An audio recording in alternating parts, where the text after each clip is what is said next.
Welcome to Beyond the Front Door podcast with Lindee and Rhea at Peak Properties. We are real estate agents in Cheyenne, Wyoming, and we bring you stories that make you laugh, cry, cringe, and inform you. Come on in. We put the real in real estate. I was like the best. I'm good at now I'm not. having a really good day. I'm a recovering catastrophizer. I'm like the person that you had a really good day, everything went good, and then on the way home, you're driving home and you're thinking of something bad that could have happened, or what if this, and then I'm like, why am I doing that? Mm-hmm. Or like the second your phone rings, you're like, I'm getting fired. Or the phone rings, someone found out I broke the law. Well, that's what it was. Or I'm the guy that like walks through TSA. Fuck, I hope I don't have a gun on me. I know I don't. Or but bullets. But yeah. I know. I've had that. We went through TSA and I know someone who made it through with got it. pulled out because she still had 2 bullets left in her bag. I know man. someone who made it through with them in the pocket. Really? Like, didn't remember that they had them from a hunting trip. Mm-hmm. Mm-hmm. They didn't get stopped. That's hilarious. So you know. But no, it was a police officer called, and my husband's a police officer, and so it's not like a normal phone call that I get. I was like, why is he calling me? Because my husband's at work. So But I guess like, that's not I don't abnormal know. for you to get a phone call from the police. Well, yeah, it wasn't, but I went straight to like, Sure. something's wrong, and it wasn't. It was literally, hey, can I ask you a real estate question? I'm like, oh my God, give me a damn heart attack this morning. Yes, you I may. like that your initial reaction is, you wouldn't want to actually talk to me, so why are you messaging me? You can't possibly want to actually talk to me, do Right, you? this has to be bad. Oh, feels like a trauma response, but Fine, everything's fine. So when we get done with this series, we should have like a mental well-being series where can it be the 3 of us and we bring in some mental health And they tell us professional, what's wrong and they can just tell us how to like chill out after this month-long conversation about how expensive light. Like, can we just breathe? Mm-hmm. They can bring those bowls that you like ding. Oh gosh, those are so lovely. I don't know what those are. I've Bowls. gone to a thing and they did it. It's so cool. And you just like focus in on the sounds. Close your eyes. It's pretty cool. Yeah. interesting. We'll need that. Not yet though. Hunting for me.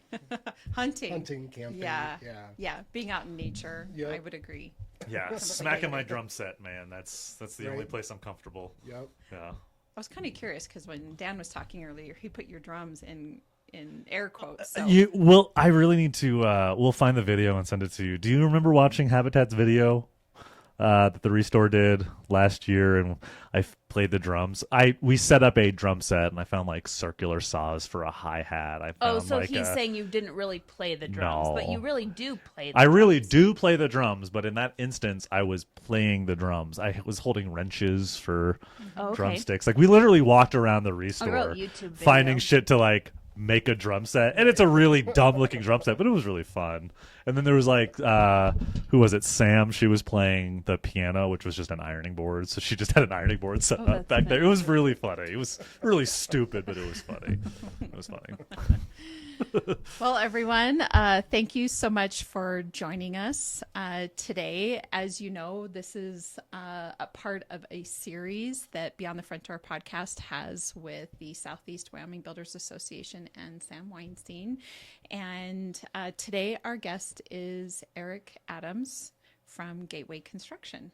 Thank you so much for being here today. Thanks for having me. Yes, thank you. Of course. So I'm wondering if you could start off and just tell us a little bit about yourself, like how long you've lived in Cheyenne, where you came from. I've lived in Southeast Wyoming almost my whole life. Grew up in Burns, went to school in Pine Bluffs, started building homes in Cheyenne in 1994.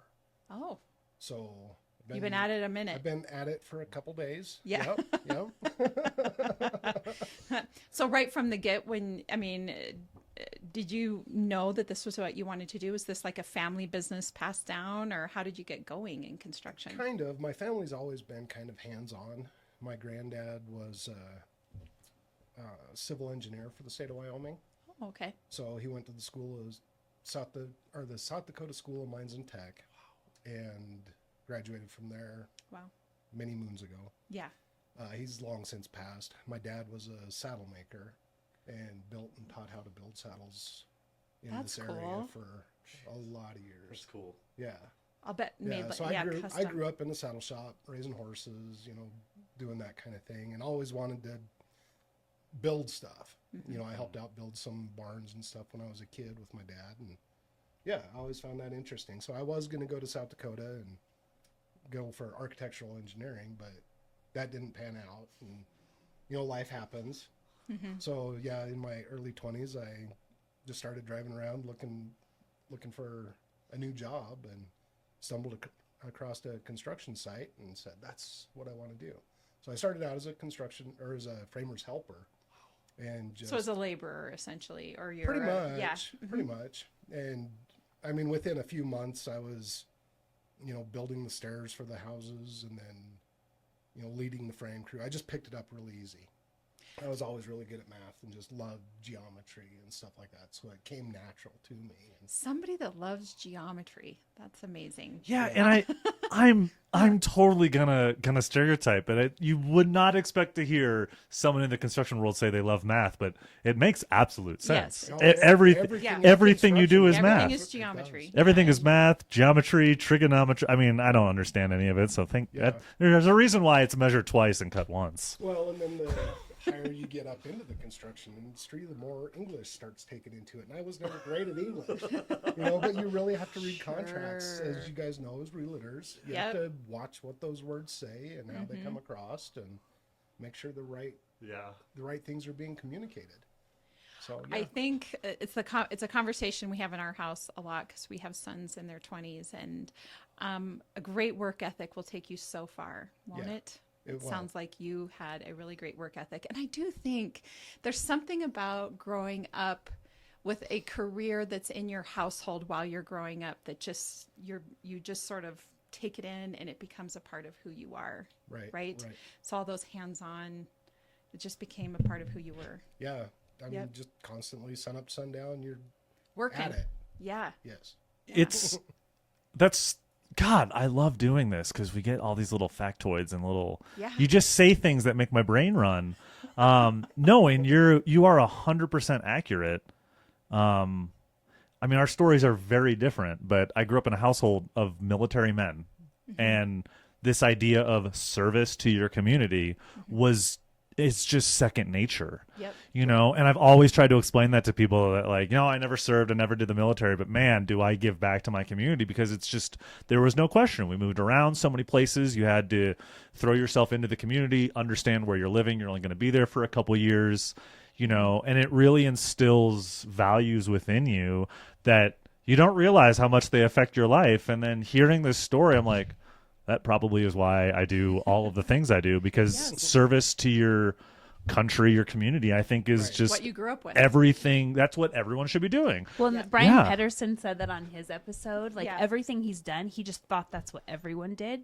Everyone just went into the legislature and served and did, because that's what he just saw. I think you guys have found that the people you bring on here do think that way. Yes. You know, because you guys are finding the people that run the town, you know, people that run the community. Like, Eric literally builds Cheyenne, which is why I'm so excited to have him here. I think this is really going to be telling, and I'm excited for the audience to see the amount of people it takes on our board to make some things happen, and the diversity needed, because I don't know the first thing about building a house. You know, I know policy, I know regulation, I can run a meeting, I can go hobnob with whomever we have to hobnob at the legislature to do that. And I know that that's a skill set I have. Eric does not have that skill. That does not mean that he does not have other skills. I mean, you ran this organization. You know, you ran Suba for the longest time. You've been building for the longest time. And I think it's important to just surround yourself with people that know how to do the job. That's the key. Yeah. Yeah. I mean, I'm assuming building a house. Everything. No. You can't. Or be good at Know everything. We need each other. Yes. Oh, 100%. And that's why I brag on all of these things where I have a board member. It's like, this is the guy. These are the people that I put around me to be successful. You know, we just had Dan Dorsch. I mean, who else do you want talking about advocacy than Habitat? You know, now we have a builder rep who's I believe you are a lifetime member now as well on our board, who's been building houses for almost as long as I've been alive, which is fascinating. But it's also, but it goes to show, Eric's like, yep. He knows this. He knows this. No, and I'm just really excited for this conversation because I cannot articulate the way Eric can, start to finish, everything that goes into building a house or a property. I don't want to say house, single family. I'm assuming fourplex, commercial, building is building is building. There's a process of buying the land and all of that. I'm so excited, and I know you guys are too, that I won't be talking much this episode because I don't know a damn thing about this. But I'm pumped for the audience and the community to really understand what goes into it. Because we see a final dollar amount and we're like, oh, we're getting screwed over. And it's like, I used to think the same way. And then I went to a build site and then I saw my house being built. And then I see Eric's work in Sweetgrass and all of the fourplexes that are being put up by Gateway. And you guys are a machine in the way that you operate right now. And I'm pumped for this one. There's always room to improve as well. We're constantly trying to improve our processes. I love that. Well, that's actually what I was going to ask you. Is you started off as, growing up working with your parents or with your dad, and then starting off in construction, but essentially moving eventually into a leadership role. And it sounds like you had a pretty heavy role in the Southeast Wyoming Builders Association, but then even in owning Gateway Construction, correct? You own it? I do not. You do not own it. No. Okay. I worked my way up through construction. I did own a construction company for a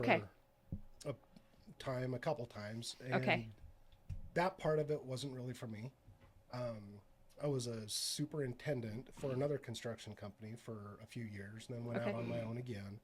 And then about halfway through my career, actually a little less than halfway through my career, I ended up hooking up with Jim and Jason Stephen with Gateway Construction. Okay. I apologize. I did not know that. Yeah, I've been with them for 16 going on 17 years now. So, a little over half of my, over half of my construction career. So, love it. Great guys. Love working with them. I think building a home, just like you're saying, Sam, from start to finish, the leadership involved in that and the understanding of processes and all the working parts, I'm equally excited to hear kind of how the whole thing works, because that's a project. We all have projects that we manage in our lives, but that is definitely taking it to a whole nother level. So we're excited to hear about that. Just like anything, it takes planning up front.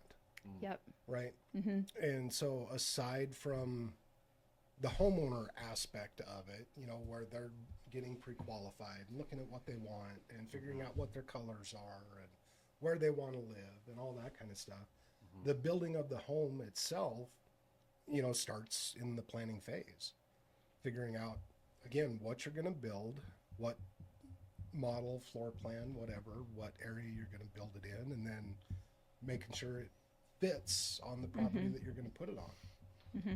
So, after you get your plans done, then you're sending them out to get fit on the lot, with a plot plan, and then going through the permitting process and any architectural control reviews and all that kind of stuff before you even start to dig a hole. Yeah, it is wild, and I think that's the number one thing that I'm glad that you're talking about first is the amount of money that it takes a developer to start a project, the amount of money that it takes before the public even understands what is going on. Oh, yeah. The developer has put in tens of up to hundreds of thousands of dollars, depending on size of project, type of project, location of project.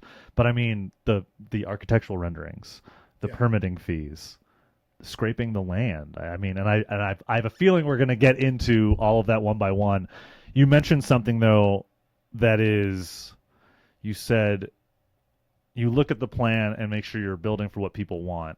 How do you as a company decide what it is people, quote, want or what you're going to build for those people, if that makes sense? So being in Wyoming, we have a little bit of an advantage and disadvantage at the same time, because we can look at other areas like Fort Collins, excuse me, or like we were just in Las Vegas to see some of the new stuff coming up.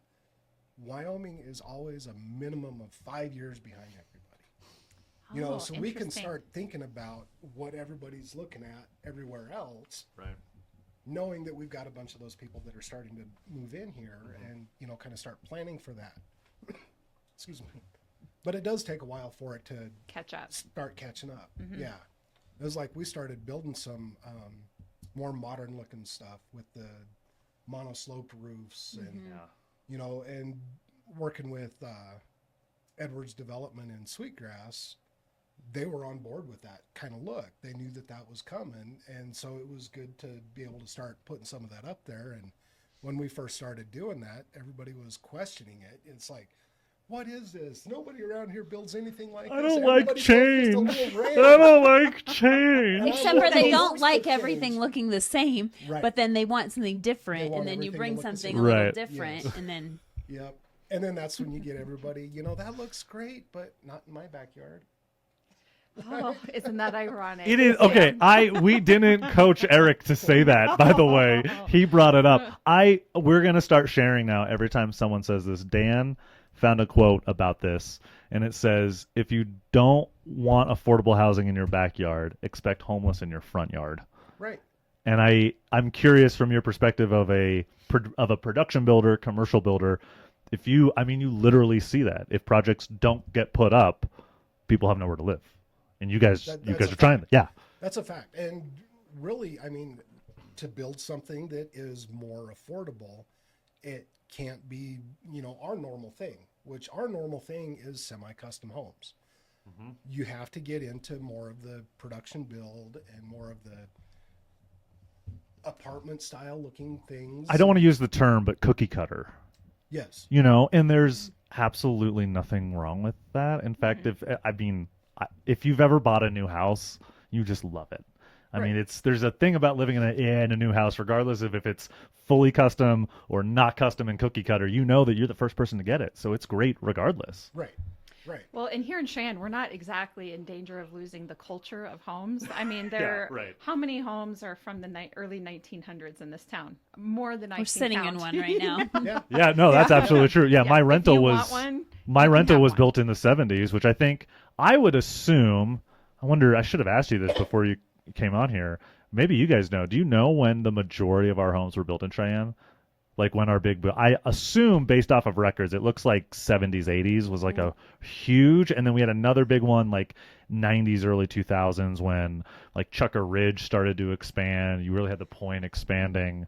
But it's really interesting that those are like the two. I feel like we have a lot of like 70s, 80s. So yes, we have a lot of the 1890s to 1910s. Yeah. Then we have a lot of like 1960 to 1980. Yeah. Then we have like 1995 to like 2010. We should have looked. It's Yeah, it that's is, cool. but that's a really Think about it. interesting thing that we should look up because I mean the average age of home in Wyoming is old, Yeah. especially in Cheyenne, you know, and it's that also produces other issues where we talked about Dan about infill. We have vacant lots now that aren't sized appropriate for what we would do today, or we have other vacant lots in certain neighborhoods and that's a different size lot than what we build on now, and that as things change, it's harder to adapt or fit certain things within either a code or a zone that's already zoned a certain way because, Sure. I mean, the way that we build houses obviously changes over the decades. No, it definitely does. And that's one thing that I'm really excited about being involved with SUBA is we have a really good relationship with our local government and our local building department.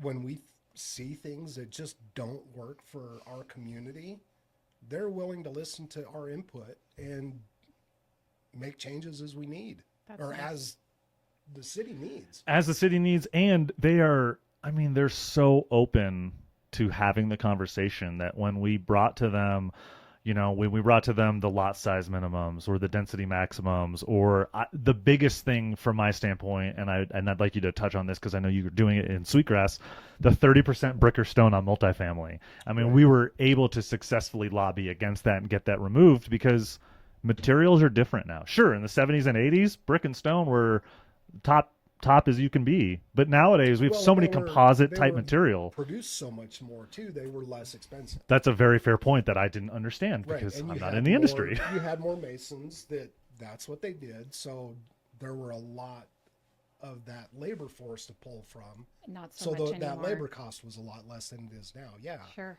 Yeah. Finding an actual mason now that is good at his trade is hard. I only know of Not one, to mention expensive.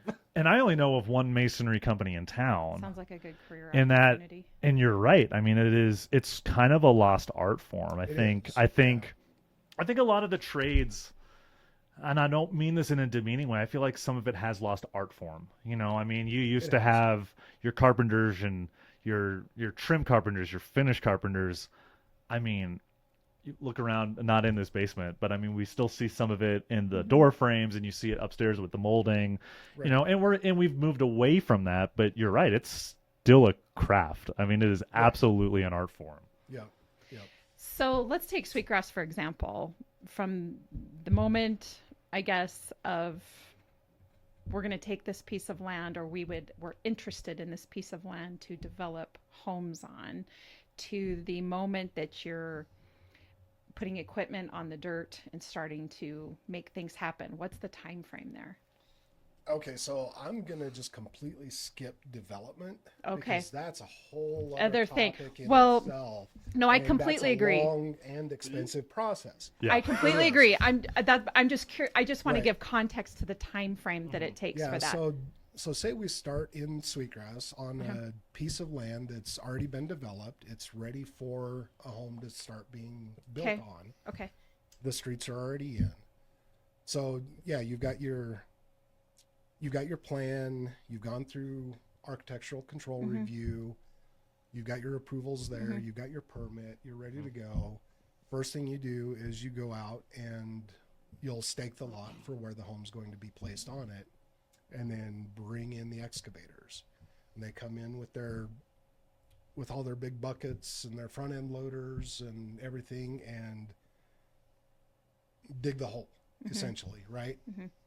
You get that in there, you go in, you have somebody else come in and do what's called an open hole inspection, which double checks the dirt, make sure it's suitable to support the house that you're wanting to put on it, which in Cheyenne, we are extremely lucky. We don't have expansive soils. We don't have a lot of areas where you have large rock formations that are in the way that you have to contend with.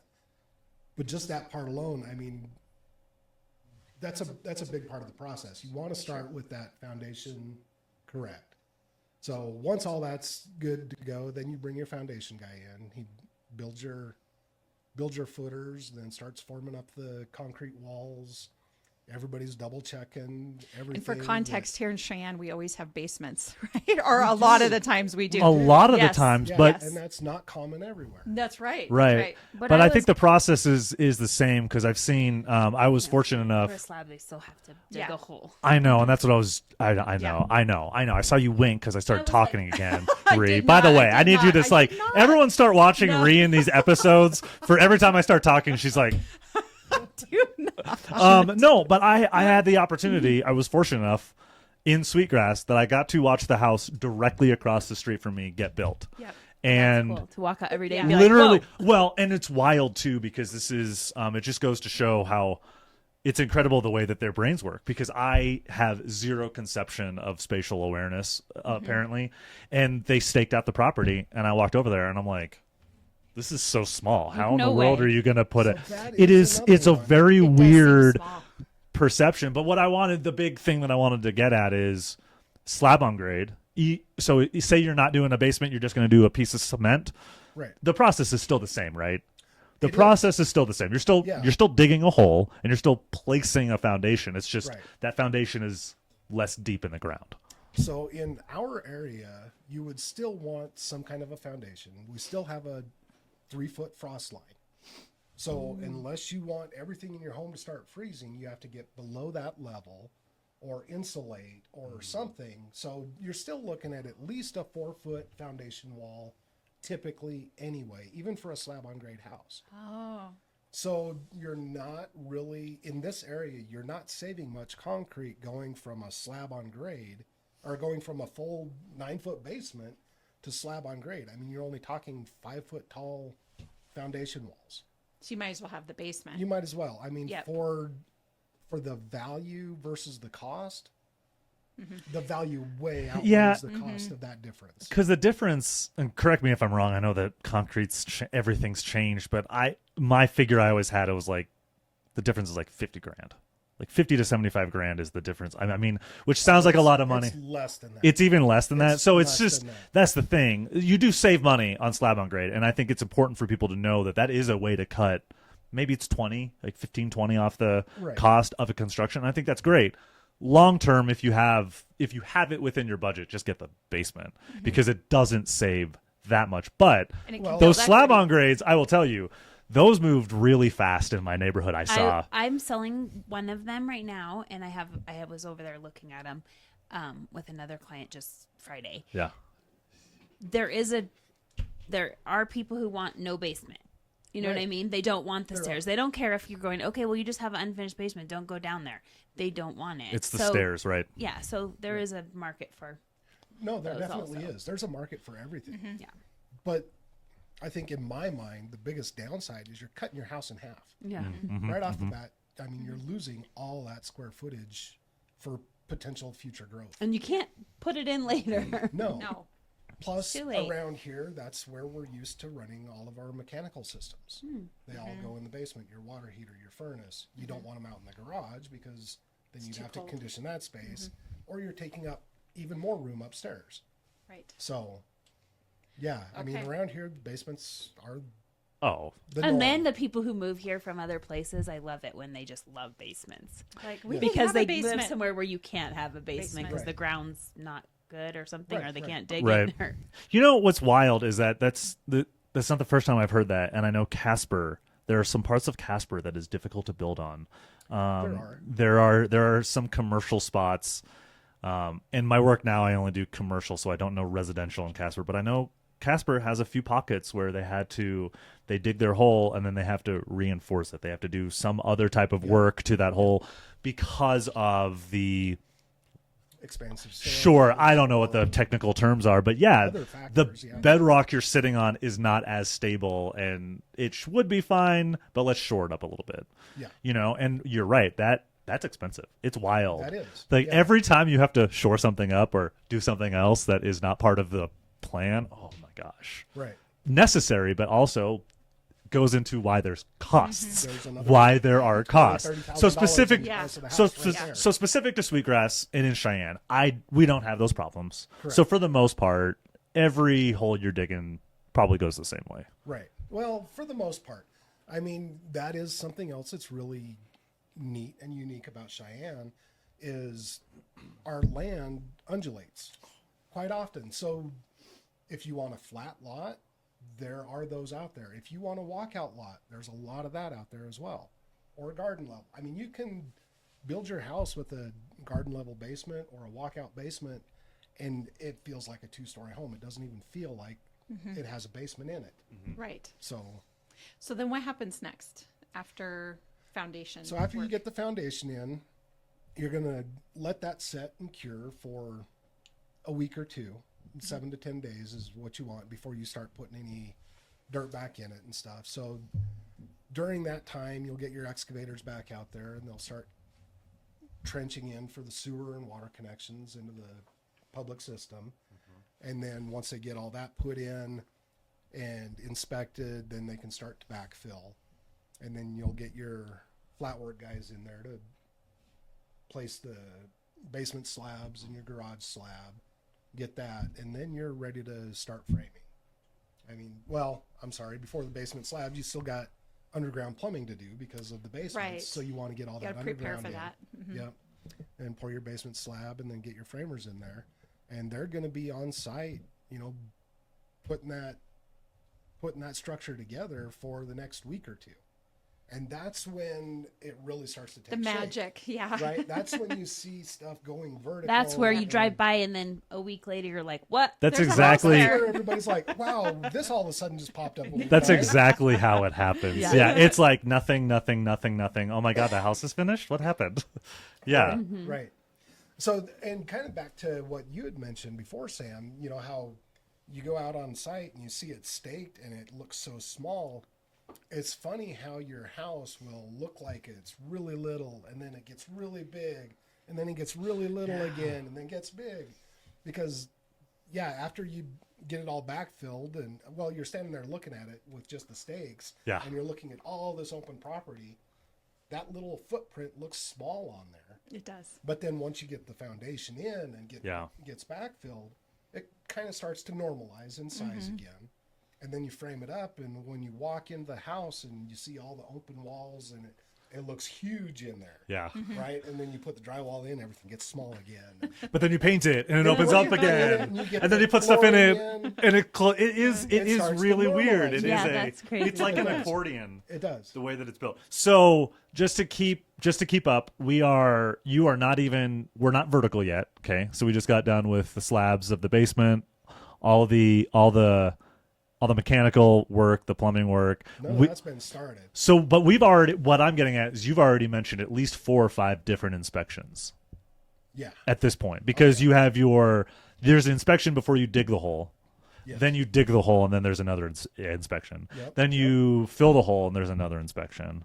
Oh yeah. Well, throughout the process, you right. have an inspection on your footers when they right. formed and all the rebar put in there, just to make sure that's all going right. And then you form the foundation walls. There's another inspection, to make sure that rebar is in there correct. Structure. So I'll ask it now, because we'll get to a point where We will you lose guys track. we'll lose track, because we get to a point where before you even do the next thing, this has to be inspected. Before you do the next thing, this has to be inspected. So I'm curious. There's a lot of people that are going to say regulation kills the industry, and all these inspections, it makes it expensive, and you're going out there. Can you walk us through why we have those inspections? And I don't want to, again, we're not trying to be negative Nancy's, but like, what are some of the downsides if we were to say cut back those inspections? What are some possible downsides to that? Possible downsides, and we see it a lot because with gateway construction, I mean, we're always trying to stay ahead of the curve, right? But other builders out there, or even people that just don't know, could miss things, not get enough rebar in. And I mean, you're talking public safety concerns at that point, when things aren't followed. Just walking down the stairs in this home, I mean, those stairs are so far out of code that they wouldn't even come close to passing today, right? That's right. They're too short and they're too tall.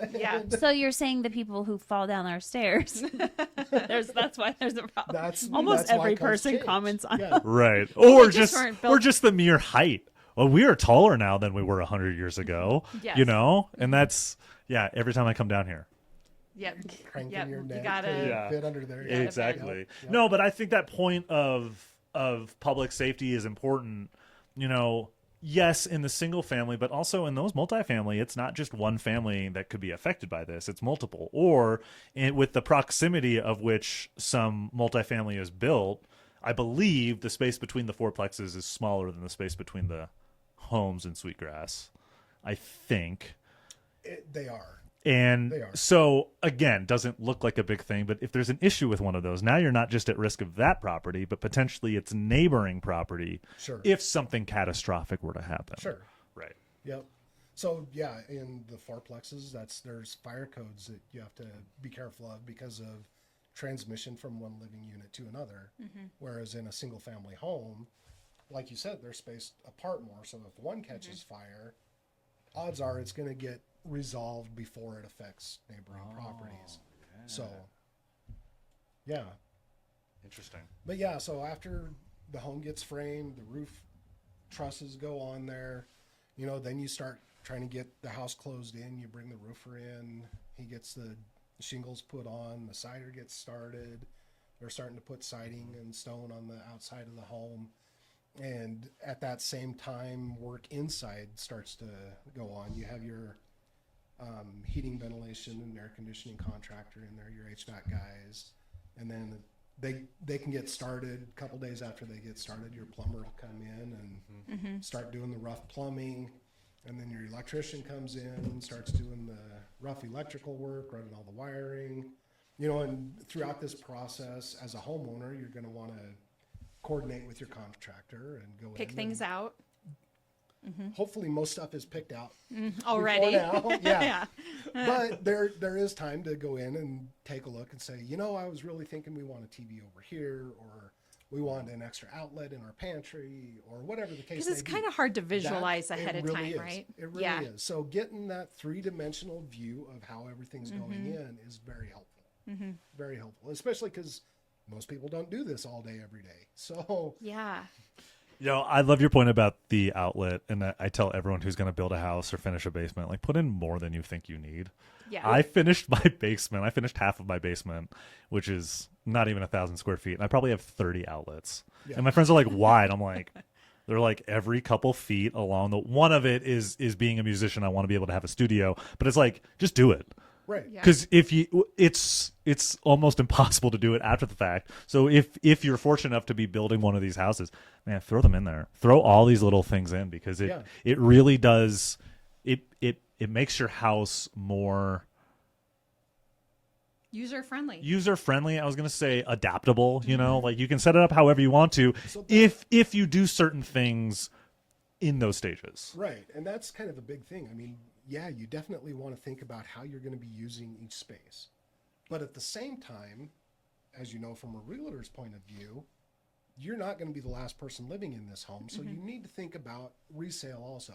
Don't customize it so much that somebody else isn't going to find benefit in what you're doing. Right. Right? That's a good point. The instant one that comes to my mind are like countertops that are lower, for example. Okay. Right? Like if you... And I completely agree. Let's say you're in a wheelchair or something, having those lower countertops, your home needs to be functional so that you can be independent. Right. But it does then you are thinking about, are you living in that home forever?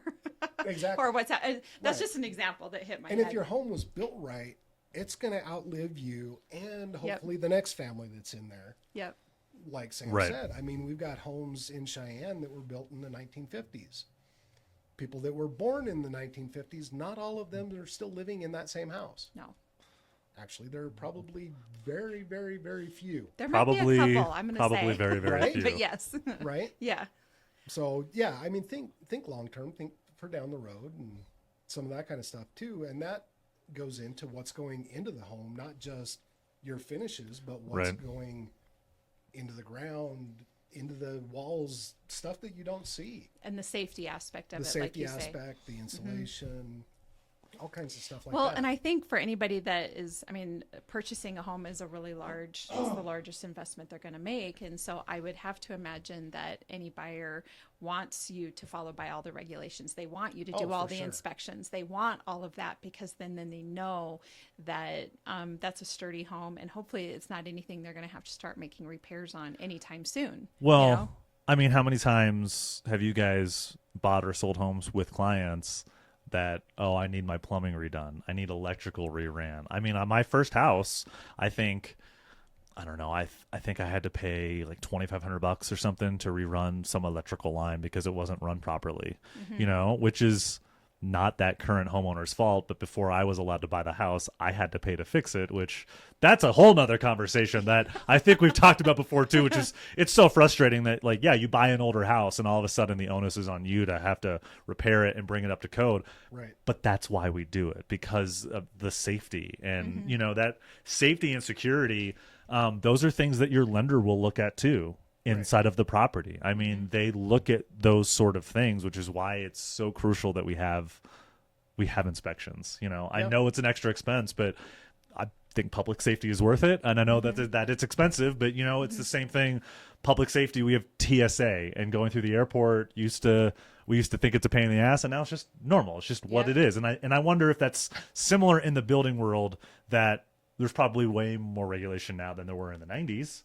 Oh, for sure. But it doesn't necessarily mean that it's prohibiting growth. It's just, man, there's some people doing things wrong, or there are people doing things not to the benefit of the consumer, the same way that we went through Dodd-Frank and RESPA and all that for lenders. Same principle in any other industry. There comes a revelation when things change, and you either get on board or you get left behind. And I'm curious if you've seen that specifically here over the last 30 years that you've been building. Oh, for sure. I mean, with a lot of things. I mean, one of the most recent ones that is taking a while to get on board with is not having outlets on the side of your kitchen islands. I just heard about that. Yeah. I'm not happy So about that tell one. me, I'm an outlet guy, man. Give me outlets. That's just Tell me and changed, the right? listeners what it is. It was outlawed, right? Or I have can't one, have them so you anymore. can't have it Yeah. anymore. They're illegal now. They're illegal now. in new build. So, and it goes back to looking out for people that aren't looking out for themselves. McDonald's now prints caution. This Coffee is hot. Yep. Right? Right. You're looking out for people that don't know how to look out for themselves. So every code that comes into play, or most codes that come into play, are because Something happened. You know, As there with was all rules. probably somebody walked by and caught the cord of a crock pot and pulled it down on themselves and got hurt or burned. Well, not only that, but you got to realize, I mean, thinking of my island at home, I have my sink and I have my dishwasher as part of that island. Right. That's a lot of water. And It is. I'm not smart, but I don't think water goes with electricity. It doesn't. Okay. Right. That was all a of joke, your- but all you of guys are your so outlets- serious. All of your outlets in your kitchen and wet areas are ground fault circuit interrupted, protected. So if water does get introduced or anything gets introduced to it that's going to cause a spark or cause an arc in there, it's going to trip and shut that circuit off. So that's not as much of the And big I'll tell issue. you, like, I have an island in my kitchen. There's no water source. There's no anything. Yeah. And I am super happy to say that I do have the outlet on the side of my island. Right. But it is true. We cook, like, we have our frying pans or our crock pot. Like, everything gets cooked on that island. For sure. And so I mean, the it's cord the big does, workspace. Yeah. it does So- come around. Mm-hmm. So just because maybe other people are thinking this too, but so can there be, and I know the answers to these, but I have to ask too, but can you have an outlet on it anywhere? Up here? Pops up? Yes. So the code is you still have to supply an ability for somebody to get power or put power in the future there. In an island. Right. A lot Okay. of what we do is we'll do the pop-up outlets. So depending on the size of the island, we'll put 1 or 2 or 3 pop-up outlets in those islands. So you still have access. to power, but the cord's not down where a kid can reach up and pull something down on themselves. It's really funny that we're having this conversation because I know. made bagels this morning for my daughter, and I have the outlet in the side. right. And I don't have small children, but I have dogs. Oh, And I yeah. literally can't leave that plugged in. And I know that because they will pull whatever off the counter or Right. onto them. And so a child will easily do that. Yeah. Do they? I always thought this was a weird design thing. Do they still put microwaves down there too? Like there was a point in time I feel like that some houses in Cheyenne were putting Microwaves. microwaves on the island, but like below counter level. Oh yeah. Does They're that still make, doing it. Are they still It okay? is. Never That mind. That's is- for another. I think that's stupid. That is actually something that's come back. They have like because- drawers and everything. Yeah, yeah. Like and we've done quite a few of them. The Microwave drawer. drawers. People are asking for them or they want them or Well, they're still wanting a microwave to be in the in the kitchen. house and built in, but they want the nicer looking. They don't vent love hood it again. above the range. Yeah, they don't People love it above only- the stove. They don't want it on the counter. Right. Takes up space, so they're finding a place to put it, and it's Yeah. I So know. we'll do the microwave drawers. We've had a few drawer where is a we've cool done- idea. Where we've done like a cabinet beside the refrigerator and do, a built-in microwave there, or kind of like a countertop microwave and with a trim kit around it, or put access. People don't want a microwave in there at all, but they still want to have access to one. So we'll put an outlet in the pantry for them to do a countertop yeah. microwave in the pantry. There are a lot of creative solutions. Yeah, there are a lot of solutions. Hashtag no more microwaves is my viewpoint. No, I think I'm- we need a microwave. oh my god, I live with my microwave. I don't ever use my microwave, and then I realized why people have microwaves. Becca and the girls moved in, and we microwave all the time now. Apparently, with kids, you just start. I'm like, when did we start? I've never owned a microwave until I bought my first house. Really? Yep, never had one. Yeah, It I is. do have It's someone wild, who but I is- think that's a different. I think it's just one of those. It's a generational thing. I think You're a not lot the of only us. person, because mine just Yeah. recently went out, and I had several people say, "Who cares? You don't use the microwave, do you?" And I was like, "Yeah, Actually I use it do." more than you think. Yeah. Okay, so as you're finishing up the house and putting in walls and doors and fixtures and then all the things, what happens after you're putting all the finishing touches? So back touches to the on? inspections. Yeah. We've got the rough mechanicals and rough electrical done. Before you move on to insulation or any of that, you have another inspection or group of inspectors come out Gotcha. and inspect the framing and the mechanical systems and your plumbing and your electrical, and make sure to that point everything is as best as they can see up to par. Okay. And then you move on to your insulation, get all that put in, and that's another inspection that the city is starting to do now, is do an insulation inspection. Wow. We've been doing that ourselves for years. We've hired a third-party insulation inspector to come out, That's cool. just because like I said, we're trying to stay above the curb, and we've been doing that for quite a while. So then after you get all insulated, then you bring in the drywall guys. And at that point, a lot of things outside, your siding, your stone, a lot of that kind of stuff is buttoned up. And then once the drywall is brought inside, then you can start with your exterior flat work, because you don't want to damage that by delivering, some of those bigger items inside. So you typically wait until after that, once drywall's going on, and that's typically going to take, between 10 to 15 days to drywall a normal House. say 1,600 square foot home. Yeah. Okay. Because they have several trips to come back to. They'll come in, they'll have one crew that comes in and hangs all the drywall. Yep. And then their finish crew comes in and they'll come in and put their first coat of mud on. And then they've got to let that cure and then come back the next day and do a second coat.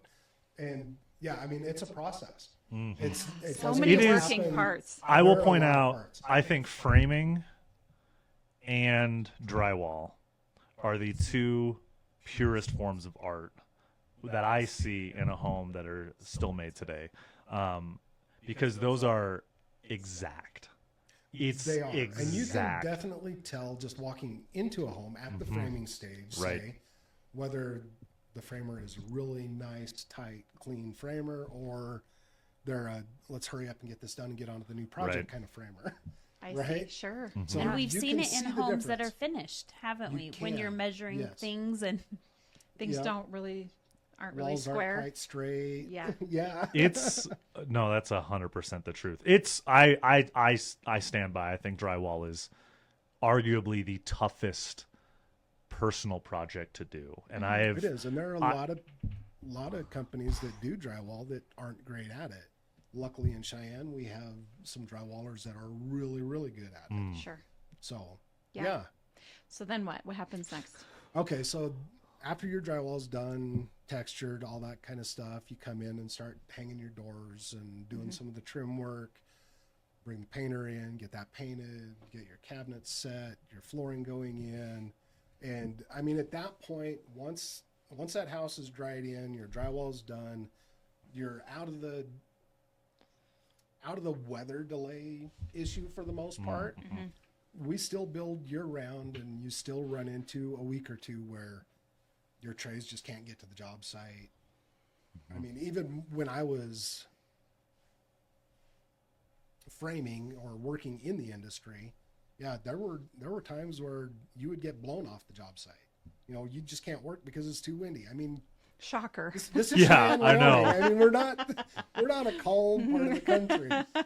But there's something to be said about the framers and foundation pourers. I think we talked about this too. We build really strong houses. We do. We have to build really strong houses. Yeah. It's wild. I talked to my family that lives in Boston, and they get crazy nor'easters and those wild storms. Our winters are still far worse. The winds that we get here are, I mean, it is wild that people say, oh, I'm building in Hurricane County and I got to build to a certain spec. Like, I'm pretty sure we build our homes the same way that Miami does, because we have hurricane winds all the time. My husband was commenting about that. They were talking about hurricane winds on the East Coast somewhere, and he's like, I know. What's that? Like, That's daily. Like, when 35 miles an hour is just like breeze for us. Yeah. And average is 45 to 55. I mean, that plays a role though in the types of materials we buy. The time that The it takes. direction of the house. Yes. Oh, The yes. direction. I mean, like, there are really, Yes. I've learned my lesson. What direction should your driveway not face in Cheyenne? You don't want your driveway on the north side of your house. Anyone want to take a You guess really as to don't where know. my driveway is? Mine is also on the north side. I also, for some As reason, hell. thought it would be a good idea to buy a 3-car garage for my one vehicle and no toys. It is the worst. It is the worst when worst, too. oh my god, it's just too much driveway. I'm gonna say you had a choice. I just bought a house that was already built. Yeah, you're right. I chose poor. No, I love my house. It is great, but north is hard. But It's more challenging. and there are because of so the many weather we get. and there are so many little things like that too that again we can't get into every single little detail, but that plays a major role, especially for those people buying custom homes that have more say in the layout of the house itself. Right. They can decide, oh, north is bad, but northeast is pretty good. Like facing northeast is okay, northwest Right. not okay. And it's Well, those and little how, things. How do you live too? I mean, are you going to spend a Oh. lot of time on your driveway with the garage open, hanging out there? True. Are you going to spend more time on your back patio, Yeah. entertaining in the backyard? In that case, you might want your back of the home facing south because that's where you're going to spend most of your time out there. So Interesting, all of yeah. those things, I mean, the way you live all has to play Play a into role. how you want, what you're looking to build. So how do you button up? I'm sorry. No, I was just gonna say, do you primarily build in town or out of town? Because that's a whole nother conversation about where your house faces and Right. how it looks. And We're both. You're both, okay. The majority of what we build, I would say, is probably in town. Mm-hmm. We do build quite a bit in the county where you're on more acreage and can kind of play with the direction the house faces. Position the house to where you're getting some of those good views, out of certain windows, and Yeah. yeah, so it's like a lot of things to think about. And that's what I mean Kind from a of leadership aspect, Yeah. all the details that you have to manage. And then not only that, it's not like you're just building the one house and then moving on to the next house. How many houses are you building at any given time? at any given time, we probably have, I don't know, 15, 20 homes under construction. Yeah. So I'm sure you're taking into account framers that can come in and hit 3 homes in a set amount of time or whatever the case is. So it isn't just the one home. You're thinking about the totality of all 15 homes and how you can coordinate the contractors and the work to be done between all of those. Plus, in addition to the individual customers, buyers that are coming in and want specific things done. And so all of Everything this has plays to a be role. documented, and you have to pay attention to that specific house when you're in looking at or working on that specific home, Right. because everybody's a little bit different. A lot of things are very similar, and there are standards that have to go into everything. Yep. But every client's different. Every home is different. It's not something that just gets pumped out of a Play-Doh press and plopped on Right. a lot, right? I mean, everything's touched by hand. And So how, hand from built. start to finish of building a house, what's the time frame typically here in Cheyenne? So typically our normal from the time you write a contract until you can expect to move in is, depending on the size of the home and the features that you have Right. in it, anywhere from say 6 to 8 months. Some big customs, can go on over a year. Sure. But the majority of all that buttoning up stuff that happens all happens in that last 45 to 60 days of that home. That's Sure. when you're getting those final things in, the doorknobs on there, the countertops going in, all your plumbing fixtures, your towel bars. Well, and then after all you- those button up things. And then after you do that, there's I got to go through and everywhere someone has touched, everywhere someone has nicked a wall, everywhere. I mean, you have that punch list, but then there's also little things that I only know because I bought a brand new house. But I walk through the house and like, oh, we need to probably recalc and seal your tubs because they've settled. And like, that's a very little thing, but that's another person's time to come in and caulk and redo certain things, because even though it's a brand new house, we talk about house settling. Houses settle. Like and that's just a reality. So there's a lot that goes on after everything is done and the house looks like it's ready. It's still not ready. Still not ready. Correct. Yeah, and Yeah. we have several in-house inspections that we do. like I said, the city comes out and does their inspections. Have you ever counted how many are done on one house? How many inspections are done on one home? Oh gosh, I could probably sit down and figure it up really quick, but it's quite a few. Few dozen. Well, I've just heard you say it. I couldn't keep track. Yeah. I mean, but again, they're human. They're not going to catch everything. So that's one thing that we kind of pride ourselves on is we have other people that go into our homes too. The project supervisor, he walks through after everybody's just about done and makes his list of everybody that needs to finish up or come back and fix something. And then we have our project manager go out and does a walk and looks at everything on the house with a totally different set of eyes. Even with your own eyes, every time you walk into a home, you're going to find something else. Different. Something different. But So we try true. to minimize that by doing all these additional in-home inspections, within the company before we even say, okay, We're ready for the city buyer, to come out. we're ready for the buyer to come take a look. Sure. Oh yeah, the city comes in and they do their thing and we get all that taken care of, whatever they find, and on top of the list of things that we find ourselves. And then by the time we meet with the buyer to do their final walkthrough, their pre-closing walkthrough, which we try to schedule for about a week before closing, then typically that list is pretty minimal, and we find other stuff for that next time that we came in the house too. We're like, oh, this didn't quite turn out the way we thought it was going to. We're going to add that to your list for you. And, and we can spend more time walking the buyer through all the systems of the house and all the normal homeowner maintenance items that they don't think about. I highly recommend, and there are a lot of really good classes on owning your first home, what to expect, and things that you're not a renter anymore. Your property owner isn't going to take care of this. You got to change your habits Yeah. when you get into a different. That's right. We just talked about how you have to change your habits, and the first thing I thought about was there's a lot of first-time homebuyers, myself included, that get hit with the reality of owning a home, and it's like Not just calling a landlord anymore. right, and every little thing that happens, you're like, oh, it's on me. Oh, I gotta fix that. I bought my first Yeah. house when I was 22, and my neighbors had a waterbed, and they drained the waterbed, and it flooded my basement Right. because I was a townhouse. Right. And it was my husband now. I called him, and he was like, "Call the landlord." And I'm like, "It's me. I don't know what to do. I am the I'm landlord. the landlord. Oh God." Yeah. Yeah. Well, so I guess tying this all back to the bigger concept here, what we were talking about, and why I was even just asking, and I don't want to get into development either, but the time frame for the development aspect, the time frame for I think that could be years. It can. And Yes. a lot of that does go into where some regulation slows projects down. Yeah, okay, there we go.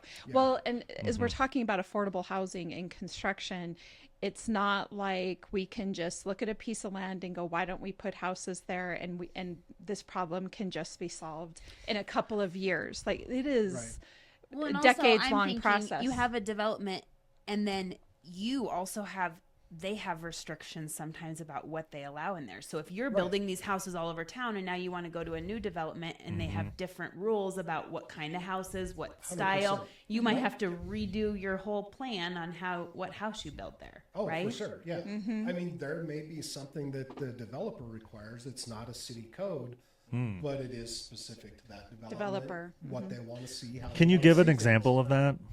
things.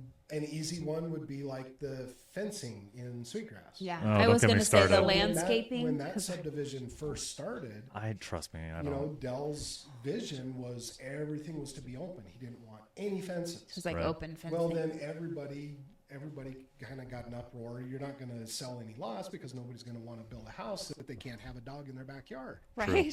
So, Right. so he started allowing some fencing, but then he kind of restricted what type and color of fencing would go in. And then Yep. if you're on a property that backed up to open space or backs up to open space, because it's still this way, it had to be that split rail open fence. So it still had more open feel to it. Sure. I feel like I didn't know if it was Sweetgrass or if I think I've seen some neighborhoods down in Colorado that have that they have the privacy fence on the sides, but then the back is open. You'll see it in Sweetgrass. Yeah, it has the Sweetgrass is fence. like that. Yes, you know, where you can see Or in like there. while I was out there walking around, they were saying the covered porches. So what if none of your homes had like a They have covered to. porch? They have to in Sweetgrass. There's so a- that would Yeah, be so like the front- something you'd have to front change the porch has house to be so many or the Square feet. Yeah.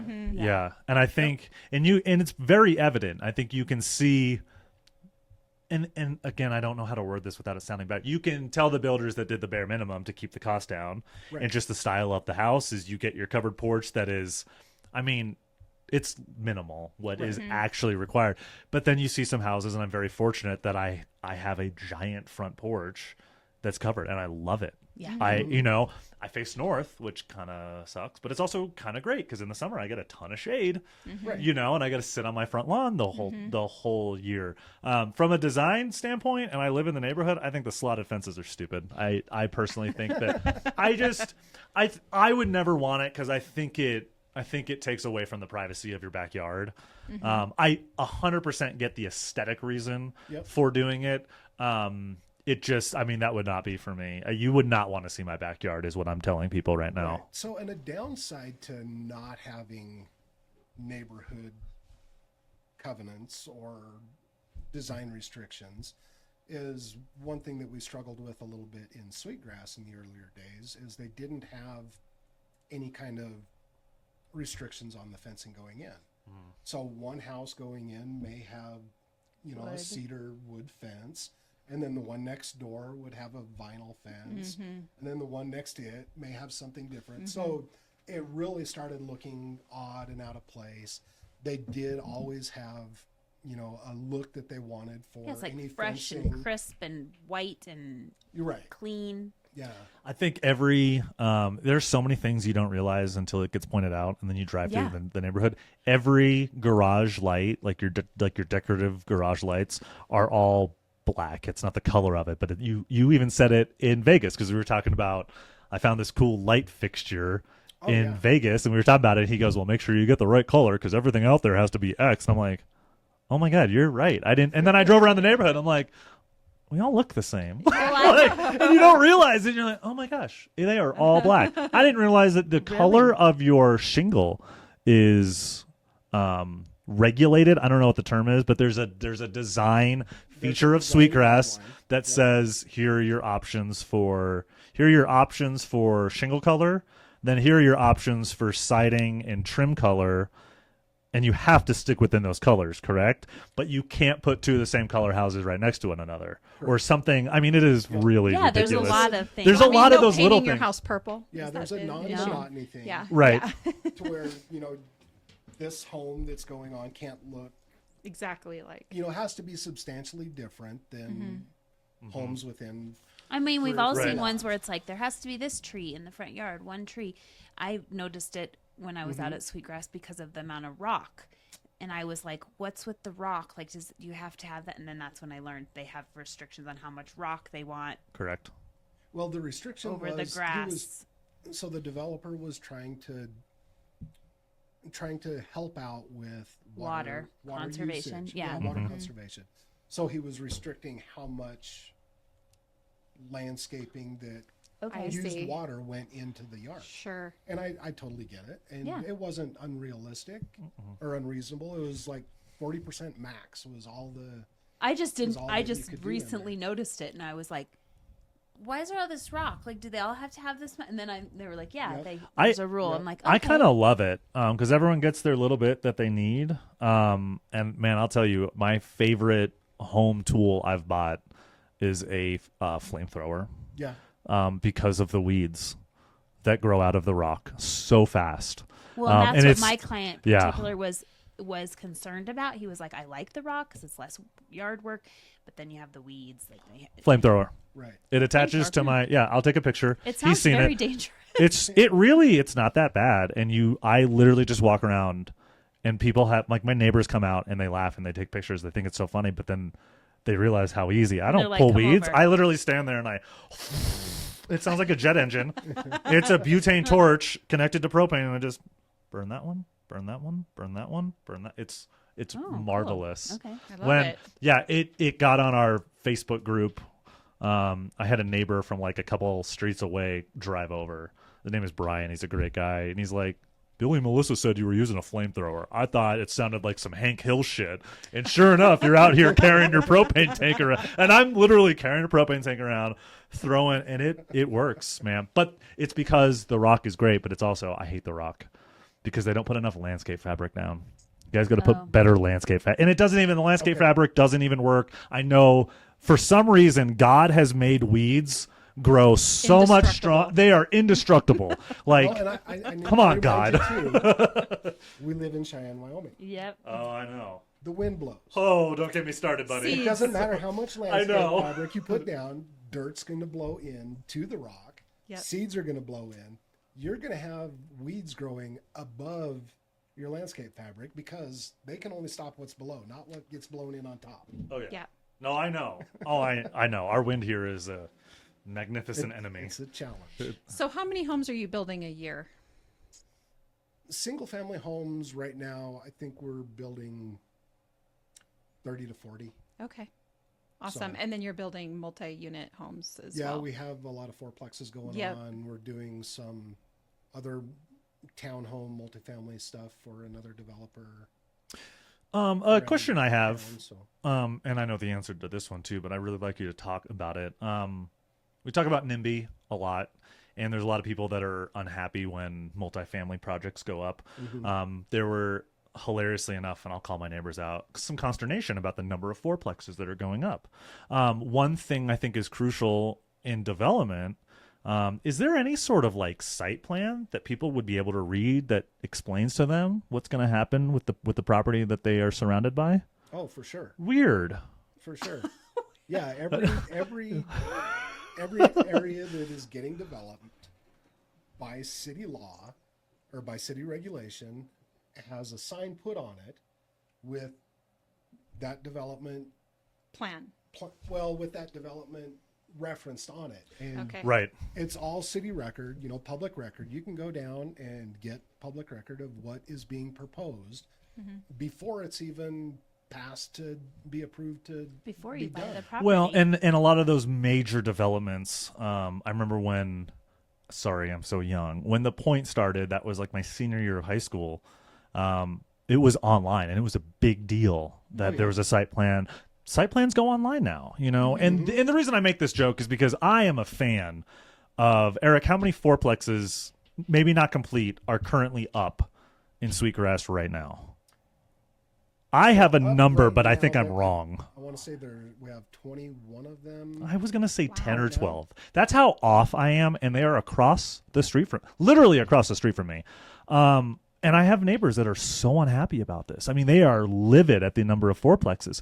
And it's not like this was a surprise. isn't new. That's why I'm sounding so sarcastic, is because when you move somewhere, specifically a new development, it's out there what the plan is. Yes. There, you cannot just go start throwing up multifamilies because Eric and Gateway said they wanted to throw up multifamily. Right. No, because there's a multifamily process. is not zoned Yeah. the same way as your single family residence and neighborhood is zoned. Yep. There's a difference in everything you do.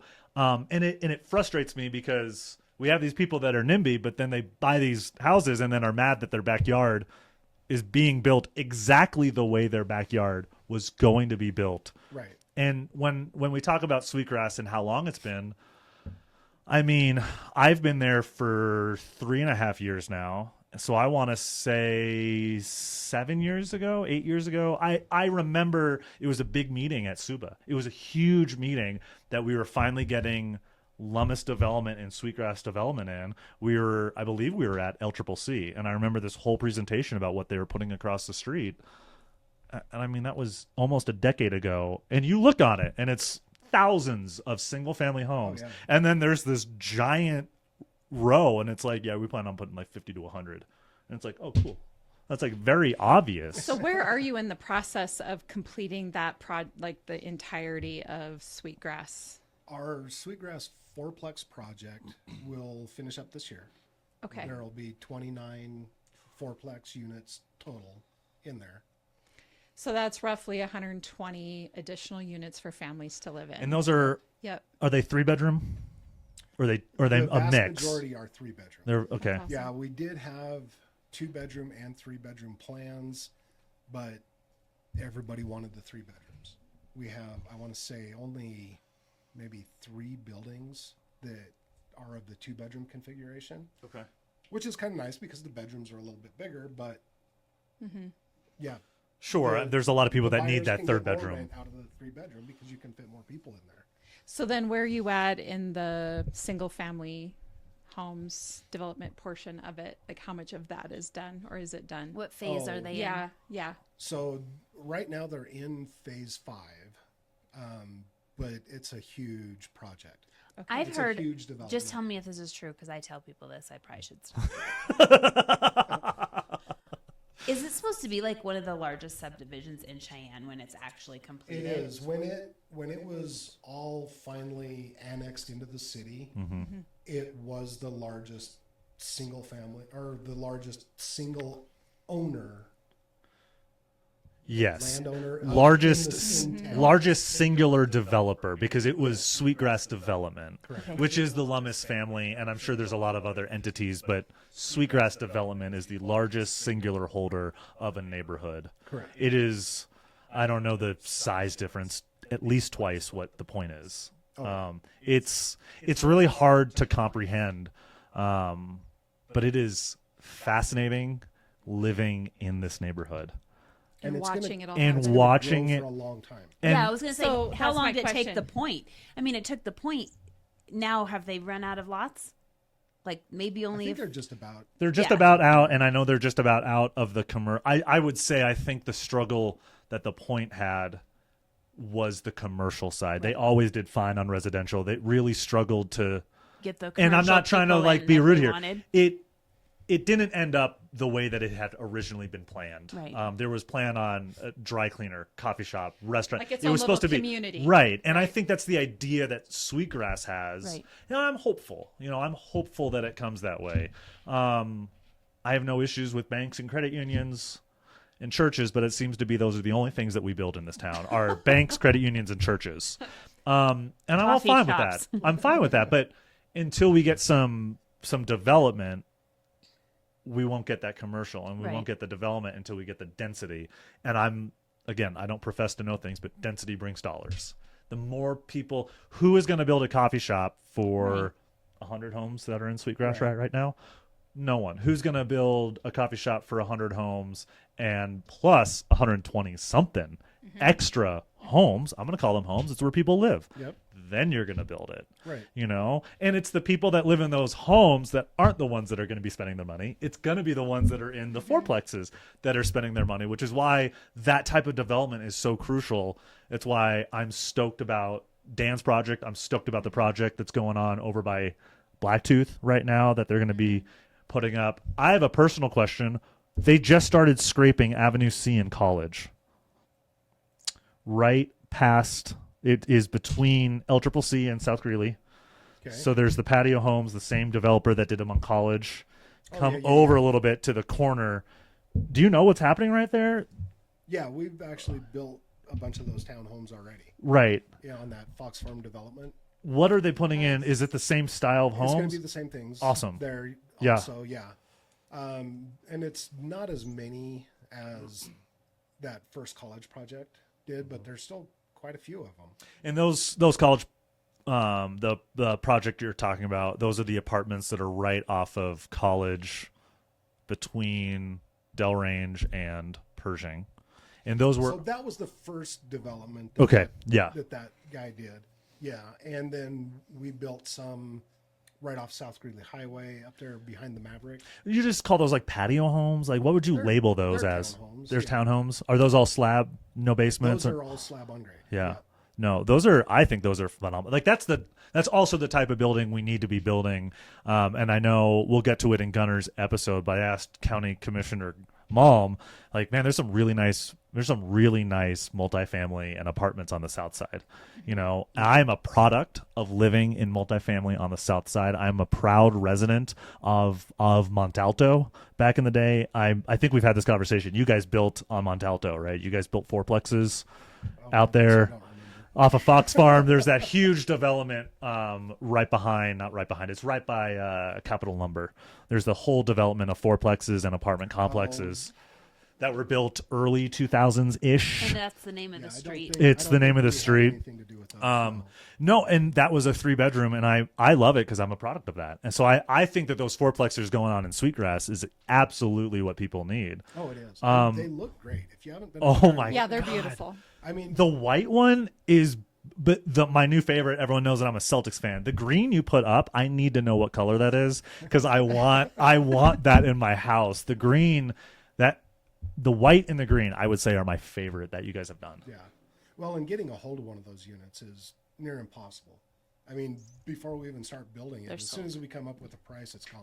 Yeah. I mean, so many people are wanting those.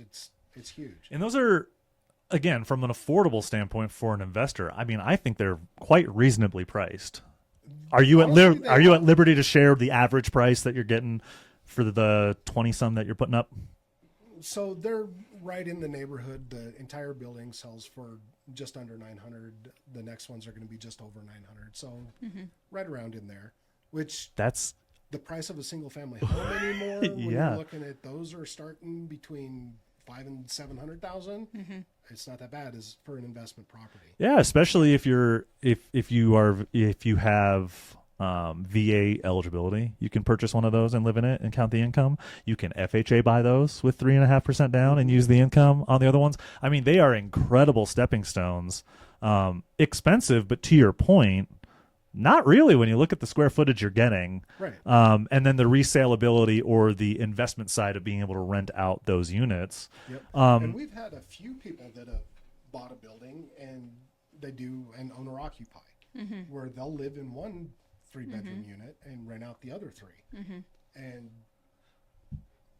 I haven't crunched the numbers, but they're almost living rent free. No, I would imagine they're living rent free. That the other 3 units pay for the mortgage on the entire building. and it's a very. I always say if I could go back in time and not buy my first house, I would have bought a fourplex had I understood it. And you understand that that financing is available for these things, now, yeah. 100% available, and that's why I think everyone should look at. And this is why I love the conversation because it's multiple types of properties, you know, and people can afford multiple types of properties. Okay, so we're getting back. Where are we at now? We're at our 9 months. We've had our final inspection. We've done the final punch.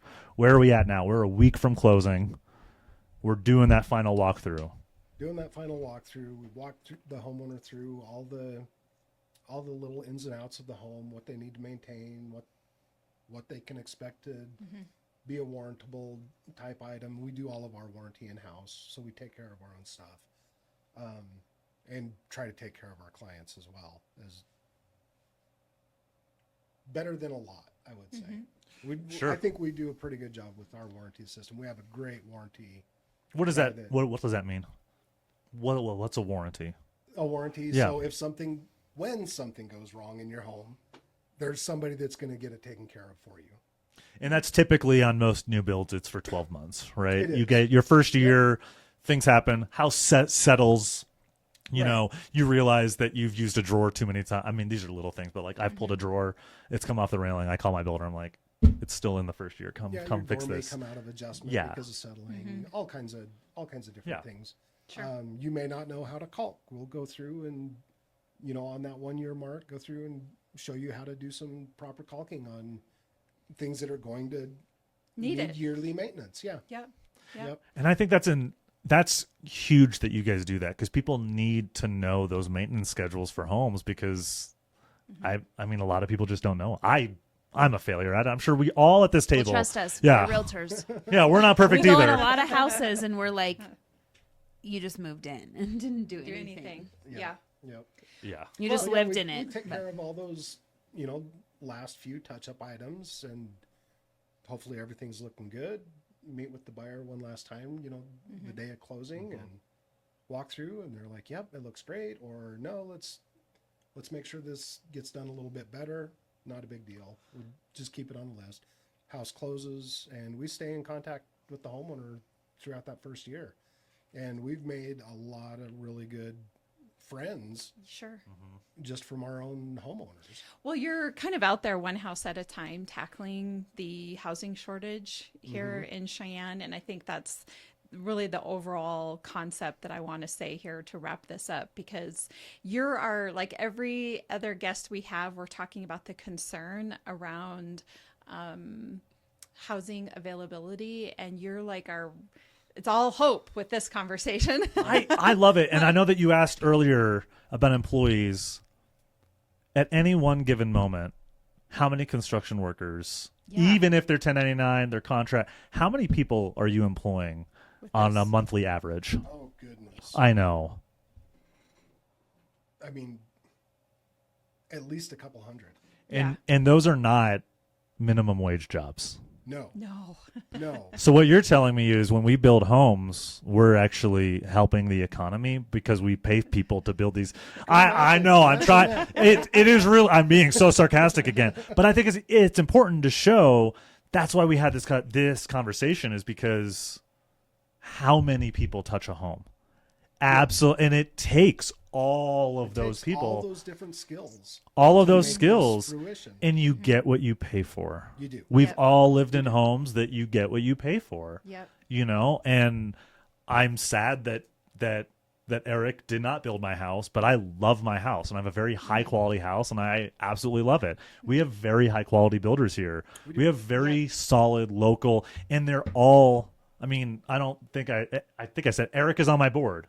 I mean, we have a lot of builders on our board that not just produce jobs and build houses for our economy, but they're an integral part of the conversations we have with the city, with the county, with the state, because... And we're part of the community. I need Eric to provide me with all of that data of everything going on so that we can then turn that into legislation. And good decision making. Right, Yeah. absolutely. And it comes directly from these guys that are building the house from the studs up because they live it on a day-to-day basis. And I'll tell you, I love the amount of traffic in my neighborhood. I complain now that I have to stop at a stop sign because stop signs were... maybe in our neighborhood for the longest time. Now we have traffic, and we're like, okay, I have to stop at this stop sign now. But it's great to see the number of families that are outside playing, the number of people that are out walking their dog. This was the first, so I've been there 3.5 years, 2024 Halloween. Man, what an awesome neighborhood. I was not expecting. Halloween, I didn't even think of that. And it is... It's cool. I thought it was going to be... I honestly don't know anything about it. I keep my lights off because that's me. Sorry. But now that we have children, the lights stay off. But it's incredible because I was shocked at the number of people that are out and about. And I love it because you get all the families from the fourplexes that are like, oh, I'm going to go to these people because I know they're giving out good candy. Yeah. And so I just think it's great. And I'm appreciative of everything you're doing. And I know I'm long-winded. But, there's a lot of people that touch it, and there's a lot of lives that you have impacted just by doing your job, and I think that that's a big deal. Yeah, and I guess just to wrap this up, because we do need to wrap it up, how many total homes have you built in Cheyenne? No, in Sweetgrass alone, how many total homes will be built by the time it's over, and how many years? Do you know? Total number of homes, I do not remember. I remember when the development was first proposed, he was anticipating that would be a 50-year build-out. 50 years. 50 years. Wow. Yeah, it was going to continue growing long after. Because there's plenty of land available there to do that. Yep. Okay, and so that's a lot of houses. Planned out in phases. What's going on. So you're in phase 5. How many phases well, are that's there? what I was curious about because I remember phase 1, phase 2. I don't know. I don't remember the total number of phases, but yeah. I'm on the website now to see if I can find it. That's a whole lot of hope, I guess. That's a whole lot of housing being addressed, one house at a time. It sounds and that's like just one subdivision. yes. Saddle Ridge is just about finishing up. They have their last phase that they're just getting started on developing. We've been in there since 2008, and it's just about to come to an end, and then they're looking at their next property too. So Good. No, I love it. It's 2,300 acres, by the way, for anyone that wants to know the size of Sweetgrass. So the in total development size is 2,300. We're obviously not there yet. right. That's a lot of homes. But let's per do the acre. math. I mean, that's, But let's do the math on the per acre. You guys are, each of those lots are 0.2, Yeah, how many Say on an acre? 0.15. Between a quarter and a half an acre per lot. so probably. 2 or 3. I mean, that's homes 4,600. per acre, So or figure about Say it's 4 two times- homes, or 4 homes per acre. times. So Yeah, about in 2,300 acres. right. So about 8,000 homes. And Just we're shy of looking 10,000, for- yeah. Some of that area is set aside for a new fire Sure. department. There's schools, parks, development. schools. some commercial Mhm, property. mhm. Yeah. Yeah. There's intended to be a big golf course running through that Yes, area. my husband's looking Which, forward if to that can- day. if that can ever come to fruition, that would be really neat. But yeah, I'm betting right now I would love to have it. I'd love to live next to a golf course. It's not happening. I just my the reason I say that, and we'll have this conversation later. Water is a resource that is very difficult right now. it's a It's big difficult concern. everywhere, you Yeah. know. And so I don't know. In my head, I don't know if that's that I would love to have it though. Let's put in a golf course. Sure. All right. Well, we need do another got to one. wrap. Yeah, we got to move along. So anyway, Oh, yeah. thank you so much for Thanks for coming having me. on. This has been super interesting and a lot of great information. So Before you leave, what's your favorite part of Cheyenne? Sorry, that's a variation. I know. Oh, I'm getting so good at this. Sam has been studying. That's funny. What's my What? No. favorite What is your part? favorite thing about Cheyenne? Oh shoot! What do you I don't like know. about living here? I guess it still has, even with all the new people that have come in, it still has a little bit of that old west vibe. Yeah, small I mean, town that's, feel. That's what I. Yeah. Yeah, it's still as big as it is. It's small for everywhere else in the world, and it So still true. has that small town vibe. Love it. Mm-hmm. All right. Sam, are you asking my question as well? No, I already saw the reaction. I won't do that again. I will never do that again on the show. So we each ask a question, but my question is, if you could buy real estate anywhere in the world, money's no object, where would it be and why? Where would I buy real estate and why? Oh goodness. That honestly I couldn't answer right now. I don't know. I've lived here my whole life. I love it here. It could be here then. It could be, but I'm getting older and I am starting to think warmer. Right, So- okay. so- Oh, I had you Oh, pegged yeah. as a mountain cabin, gonna go Forever kinda hunting guy. type of. I mean, that has always been an option Yeah. also. yeah, So, awesome. yeah. He's like, I'm building a lot of houses. I can't think about where I'm building myself Honestly, another I one. probably would. I'd probably have somewhere in a warmer climate, somewhere in the mountains. Yeah. Sounds awesome. All right. Well, thank you, Eric, so much for coming Thank on you very today. We much. really appreciate it. And for all of our listeners, my phone's going off. I'm going to shut that off. You're so popular. No, Lindee is definitely the popular one. Anyway, thank you for all of our listeners. As you know, Lindee and I are realtors here at Peak Properties. So if you're looking to buy or sell, we'd love to help you with that. You can find us at www.sellcheyenne.com, as well as all of our social media channels and Beyond the Front Door podcast on YouTube, Spotify, iHeartRadio, Apple Podcasts, and Alexa. And we hope you have a great day. Thanks, guys. Thanks. Thank you.